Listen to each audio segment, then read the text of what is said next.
অনেক সুন্দর আলোচনা শুনেছি, যা আমাদের এই জীবনের লক্ষ্য। নামাজ কালাম এবং বিভিন্ন আমল আগে আমরা যেন এগুলো আমল করে আমাদের জীবনের লক্ষণীয় স্থানে পৌঁছতে পারি, সেটা হলো জান্নাত। সেই জান্নাতে যেন আমরা পৌঁছতে পারি, সেই মাহফিলের প্রধান আকর্ষণ বাংলাদেশের আলোড়ন সৃষ্টিকারী 26 ইঞ্চি পর্দা, যাকে দেখার জন্য অনেক মানুষ সহকারে আশার এবং বসা কিছু কথা শোনা আল্লাহ আমাদেরকে তৌফিক দান করেছেন। এই জন্য মহান রবকে রাজি এবং খুশি করার জন্য, সন্তুষ্ট করার জন্য সকলেই বলি জোরে সোরে আলহামদুলিল্লাহ। আপনারা এতে বেজার কি খুশি, ভালো লাগতেছে? আলোচনা চলবে, আবেগে সব কিছু বইলে লাইলে দেখবে, বিবেক থাকা দরকার, তাই না? অতিরিক্ত কোনো কিছু ভালো না, ঠিক নেই।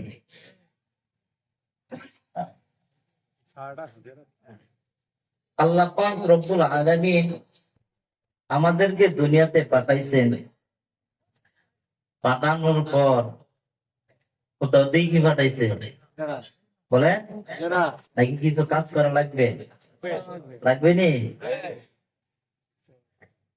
কাজের মধ্য দিয়ে আল্লাহ আবার আমাদেরকে পরীক্ষা করবেন, করবে কি করবে না? আমার বয়ানের তরফ হলো ভিন্ন। যদি আপনারা কথা বলেন আমি আলোচনা করতে পারবো, কথা বলবেন না আমি বয়ান ছেড়ে চলে যাইব। এতে আপনারা খুশি হইলেই কি আর বেজার হইল আমি দেখবো না। আমি সিলেট থেকে আইসা যদি আপনাদেরকে বলা লাগে যে সুবহানাল্লাহ জোরে বলেন, তাহলে তো এটা তো আমার কষ্টকর। এত দূর থেকে আয় আমার মানে আছে? বলেন কথা বলবেন তো ইনশাআল্লাহ। আল্লাহ পাক রব্বুল আলামিন আদম সন্তানদেরকে, বনি আদমদেরকে দুনিয়াতে পাঠানোর পর তাদেরকে কিছু পরীক্ষা করবে। যেরকম আল্লাহ কোরআনের মধ্যে বলেন ওয়ালানাবলুওয়ান্নাকুম বিশাইইম মিনাল খাউফি ওয়াল জু ওয়া নাকসিম মিনাল আমওয়ালি ওয়াল আনফুসি ওয়াস সামারাত ওয়া বাশশিরিস সাবিরিন। আল্লাহ এখানে বলেন বনি আদম তোমাদেরকে 5টা জিনিসের মাধ্যমে আমি আল্লাহ তোমাদেরকে পরীক্ষা করব। এই 5টা জিনিসের মধ্য থেকে একটি হলো ওয়াসসাবিরিন, ধৈর্য, সবরকারী।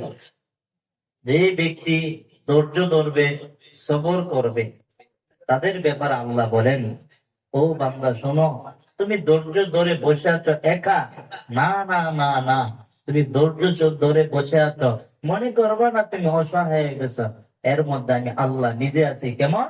আল্লাহ নিজেই বলেন ইন্নাল্লাহা মা'আস সাবিরিন। আল্লাহ বলেন ও ধৈর্যকারী, আমি আল্লাহ তোমার সাথে আছি। আর আসতে বলুন সুবহানাল্লাহ। মুসলমান ভাইয়েরা আমার, আল্লাহ শুধু তাই বলে নাই, আরো বলেন যে বান্দা আমি আল্লাহকে চিনে নাই, যে বান্দা আমি আল্লাহকে পাই নাই, ওই বান্দা যদি আমি আল্লাহকে চেনার জন্য কোরআনের মাজমাই যায়, ওইখানে যদি বৈশা আমি আল্লাহকে আল্লাহ বলে যদি একবার ডাক দিই, ওই বান্দা একটি ডাক দিব, আর আমি আল্লাহ 60 বার ওই বান্দার জবাবের উত্তর দিব। আরে দুনিয়ার মানুষ শুধু তাই নয়, আমার আল্লাহ কেমন ভালো, আমার আল্লাহ কেমন দয়ালু। একটি ঘটনা বললে আপনারা বুঝতে পারবেন আমার আল্লাহ কেমন দয়া করেছেন, আমাদের প্রতি কেমন দয়া করে। হযরতে মূসা আলাইহিস সালাম এর একটি ঘটনা। হযরত মূসা আলাইহিস সালামকে আল্লাহ তাআলা বলেন ও মূসা শুনো,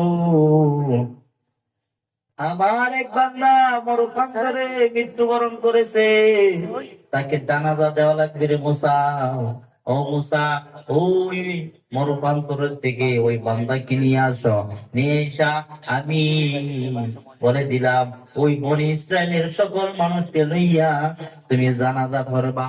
ও মুসা জানো নি, ও বনি ইসরায়েলের সকল মানুষদেরকে জানায় দিবা ওই বান্দার পিছনে যারা জানাজা পড়বে আমি আল্লাহ তাদের পিছনের গুনাহগুলো মাফ করে দিব। মুসা আলাইহিস সালাম ওই ব্যক্তিকে নিয়ে আসলো মরুপ্রান্তর থেকে, আর বনি ইসরায়েলের সকল মানুষদেরকে দলা করিয়া ওই বনি ইসরায়েলের মানুষদেরকে বলল, ও বনি ইসরায়েলের মানুষেরা শুনো, আমার আল্লাহ বলে ওই ব্যক্তির যে জানাজা পড়বে আমার আল্লাহ তার পিছনের গুনাহগুলো মাফ করে দিবে। এই কথা বলার পর এবার মুসা আলাইহিস সালাম বলেছে ওই বনি ইসরায়েলের মানুষদেরকে, আর বনি ইসরায়েলের মানুষরা খুশি হইয়া গেল। কি বলে মুসা, ওই ব্যক্তির পিছনে নাকি জানাজা পড়লে পিছনের গুনাহ মাফ হয়ে যাইবে, এত বড় ওয়াফার। ওই মানুষেরা মুসা আলাইহিস সালামকে জিজ্ঞাসা করলো, ও মুসা কালিমুল্লাহ, একটা আবদার করবো রে মুসা, ও মুসা একটা চাই, একটা আবদার করবো। মুসা আলাইহিস সালাম বলে, কি আবদার? ওই বনি ইসরায়েলের সকল মানুষরা বলে, ও মুসা, ওই ব্যক্তির পিছনে যদি আমরা জানাজা পড়ি, ওই ব্যক্তির পিছনে জানাজার পড়ার কারণে যদি আমাদের জিন্দিগির পিছনের জিন্দিগির গুনাহ মাফ হয়ে যায়। ও মুসা যাবে, ও মুসা শুনো, ওই ব্যক্তির লাশটা আমরা দেখতে চাই, ওই মৃত ব্যক্তির মুখগুলো আমরা দেখতে চাই। বনি ইসরায়েল এই কথা বলার পর মুসা আলাইহিস সালাম অনুমতি দিয়ে দিল। ও মুসা যাও। মুসা বলে, ও বনি ইসরায়েলের মানুষেরা, অনুমতি দিলাম, দেখো বনি ইসরায়েলের সকল মানুষরা ওই ব্যক্তির লাশটা দেখার জন্য চলে গেল। ওই ব্যক্তির লাশটা যখন দেখলো, দেখা মাত্রই ওই বনি ইসরায়েলের মানুষেরা ওই ব্যক্তিকে চিনে ফেললো। চিনা ফেলার পর মুসা আলাইহিস সালামকে ওই ব্যক্তিরা বলতেছে, ও মুসা, তুমি কি আমাদের সাথে মিথ্যা কথা বলো, ঠাট্টা করনি? ও মুসা, ওই ব্যক্তির পিছনে কিভাবে আমরা জানাজা পড়া আমাদের গুনাহ মাফ হইবে? ও মুসা, কেন আমাদের সাথে তামাশা করল? মুসা তখন মুসা আলাইহিস সালাম এমন ভাবছিল যেন কিছু বুঝে না, জানেও না, এমন এক অবস্থা হয়ে গেল। এবার মুসা আলাইহিস সালাম জিজ্ঞাসা করলো, কি হয়েছে বলো? ওই বনি ইসরায়েলের মানুষরা বলে, ও মুসা জানুনি, ও মুসা জানুনি, দীর্ঘ 1 বছর আগে ওই বান্দা এলাকার মধ্যে গুনাহ করেছিল। গুনার কারণে এলাকার গণ্যমান্য ব্যক্তিরা আমরা সকলে মিলে ওই ব্যক্তিকে তাড়াই দিলাম, এলাকা থেকে অবাঞ্ছিত ঘোষণা করলাম। ও মুসা, ওই বান্দাকে তো আমরা তাড়িয়ে দিলাম, আজ ওই বান্দার পিছনে যদি আমাদের গুনাহ মাফ হয়, ও মুসা, এটা তো আমাদের জন্য আশ্চর্যজনক। তখন মুসা আলাইহিস সালাম লজ্জায় পড়িয়া ও আমার আল্লাহর কাছে চলে গেল। আল্লাহর কাছে বলতেছেন, ও আরশের মালিক, ও আল্লাহ, কি হইল রে আল্লাহ? বনি ইসরায়েলের মানুষের সামনে ওই বান্দার লাশটা নিয়ে গেলাম, ওই বনি ইসরায়েলের মানুষরা তাকে তাড়াই দিল। ও আল্লাহ, আমাকে কেন এখানে বেয়াজ্জতি করলা রে আল্লাহ? তখন আমার আল্লাহ বলেন, ও মুসা জানুনি, ও মুসা জানুনি, ওই বান্দা গুনাহ করেছিল, গুনার কারণে এলাকা থেকে এলাকার মানুষগুলো তাকে তাড়িয়ে দিছে। ও মুসা, তখন আবার বড্ড মায়া লাগলো ওই বান্দার জন্য। ও মুসা জানুনি, ও বান্দাকে এলাকার মানুষের তাড়াইয়া দিল, কেউ আদর করে ডাকবেই না। এই বান্দা আয়, আর গুনাহ করিস না, তওবা করে ফেল, আর গুনাহ করিস না। কেউ বলে নাই তাকে এলাকা থেকে যখন তারাই দিল, ওই বান্দাটা মরুপ্রান্তরে একা একা কয়েকটি বকরি নিয়ে দিনের বেলা যায়, রাত্রে বেলা এক জায়গার মধ্যে অবস্থান করে। ও মুসা জানুনি, ও বান্দা, এইভাবে যখন দিন গেল, হঠাৎ করে ওই বান্দা মরুপ্রান্তরে অসুস্থ হয়ে পড়লো। ও মুসা, ওই বান্দা যখন অসুস্থ হয়ে পড়লো, ওই বান্দাকে দেখার জন্য তার মা নাই, তার বাবা নাই, সে অসহায়, তার ছেলে মেয়ে কেউ নাই রে মুসা, সে মরুপ্রান্তরে একা। ও মুসা, ওই বান্দা মরুপ্রান্তরে একা অসুস্থ হইয়া আমি আল্লাহর কাছে দোয়া করলো, ও আসমানের মালিক, ও জমিনের মালিক আল্লাহ, আমাকে এলাকার মানুষ গুনার কারণে তারা দিল রে আল্লাহ, কেউ আমাকে মায়া করে থাকতে নাই। আয় সন্তান, এ বাতিজা, আয় আর গুনাহ করিস না, এ বন্ধু আর গুনাহ করিস না। ও আল্লাহ, কেউ ডাক দেই নাই, এলাকার থেকে এলাকার মানুষগুলো আমাকে ছেড়ে দিল গুনার কারণে।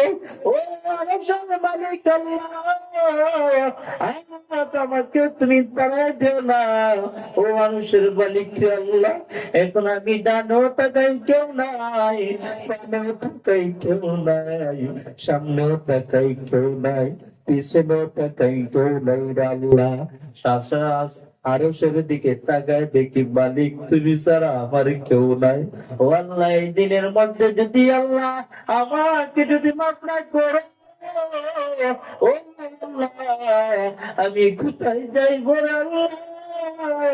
ও আল্লাহ, আমাকে মাফ করিয়ে দাও না রে আল্লাহ।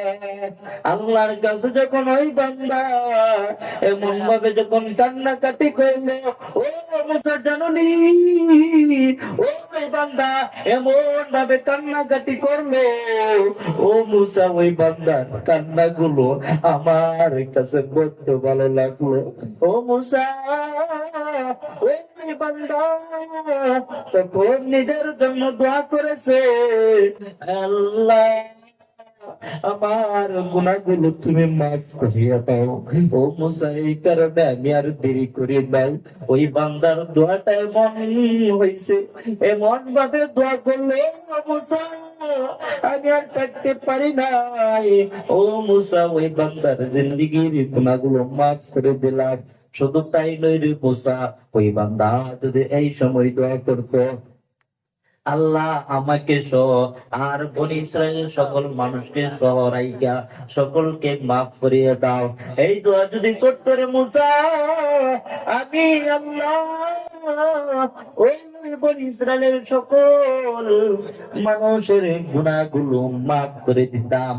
যেহেতু এই বান্দা নিজের জন্য দোয়া করেছে, বনি ইসরায়েলের জন্য দোয়া করে নাই, এই কারণে আমি বনি ইসরায়েলের সকল মানুষের জন্য একটা অফার তৈরি করে দিলাম। অফারটা এটাই, ওই বনি ইসরায়েলের মানুষরা ওই বান্দার পিছনে যদি জানাজা পড়ে, আমি আল্লাহ তাদের পিছনের গুনাহগুলো মাফ করে দিব। আল্লাহ দয়া করছেনি, বলে আছে আমার আল্লাহ অনেক দয়ালু। বান্দা গুনাহ করেছো, যদি আমি আল্লাহর কাছে তওবা করতে চাও, আমার আল্লাহ বলেন গভীর রাতে আমি আল্লাহকে আল্লাহ বলে যদি ডাক দাও, ও বান্দা শুনো, আমি আল্লাহ নামের নামকে যদি তাকাইয়া, আমি আল্লাহ হলাম রহমান, আমি আল্লাহ হলাম রহিম, আমি আল্লাহ হলাম গফফার। ও বান্দা, পাহাড় পরিমাণ গুনাহ করেছো, ও বান্দা নিরাশ হয় না, ওই পাহাড় পরিমাণ গুনাহ নিয়া আমি আল্লাহর কাছে তওবা করো। ও বান্দা, জীবনের মতো যদি তওবা করতে পারো, আমি আল্লাহ জানাই দিলাম, তোমার চোখের পানি আসার আগে আমি আল্লাহ তোমার জিন্দেগির গুনাহ মাফ করে দিব। আমার আল্লাহ শুধু তাই নয়, ও বান্দা, আমার আল্লাহ বড্ড মায়া করে, আমার আল্লাহ কেমন মায়া করে আরো কিছু শুনবানি। শুনবে? বলবো? আমার আল্লাহ কেমন কেমন দয়ালু, আমার আল্লাহ কেমন দয়া করেছে ওই মানুষদের প্রতি বলবো? বুখারীর হাদিসের মধ্যে আছে, মুসলিম শরীফের মধ্যেও আছে। ওই হাদিসের মধ্যে দুইটা মহিলার কথা বলবো, দুইটা মহিলার কথা উল্লেখ আছে। এক মহিলা নেককার, আরেক মহিলা বদকার। এক মহিলা আল্লাহকে রাজি কইরা জান্নাতি কাতার মধ্যে নামটা উঠাই দিল। আরো জোরে বলেন। ওই বান্দি আমার আল্লাহকে রাজি করিয়া জান্নাতি কাতার মধ্যে নামটা উঠাই দিল। কিন্তু ওই বান্দিটি আল্লাহর ওলি হইয়া ওই বান্দি একটা অপরাধ করলো। ওই বান্দি একদিন একটা অপরাধ করেছে, বিড়ালকে বেঁধে রাখলো, অপরাধ করেছে বিড়াল। ওই বিড়ালের প্রতি জুলুম করলো।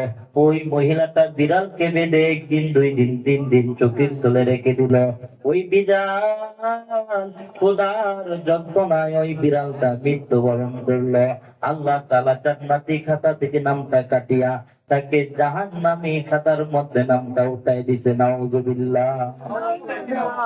আরে দুনিয়ার মানুষ, আরে মহিলা বদকার সারা জীবন অন্যায় করেছে, জিনা করেছে, ব্যভিচার করেছে, খাতার মধ্যে কোনো আমল নাই।